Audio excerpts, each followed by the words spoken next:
సత్యసాయి జిల్లాలో పేలుడు ఘటనపై మాజీ ముఖ్యమంత్రి వైఎస్ఆర్సీపీ అధ్యక్షుడు వైఎస్ జగన్ దిగ్భ్రాంతి వ్యక్తం చేశారు.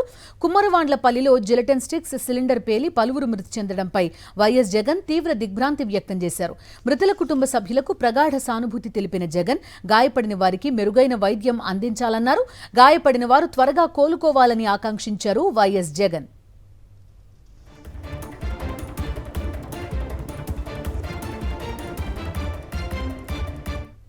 శ్రీ సత్యసాయి జిల్లా కదిరి పేలుడు ఘటనలో మృతుల సంఖ్య 5కు చేరింది. ఇప్పటికే ఈ ఘటనలో 4 మరణించగా ఆసుపత్రిలో చికిత్స పొందుతూ విశ్వనాథరెడ్డి అనే వ్యక్తి మృతి చెందాడు. కుమ్మరవాండ్లపల్లిలోని ఒక ఇంట్లో నిల్వ చేసిన డెటోనేటర్లు జిలెటిన్ స్టిక్స్ పేలగా భారీ శబ్దాలు సంభవించాయి. దీంతో పాటు గ్యాస్ సిలిండర్ కూడా పేలింది. దీంతో భారీ విధ్వంసం జరిగింది.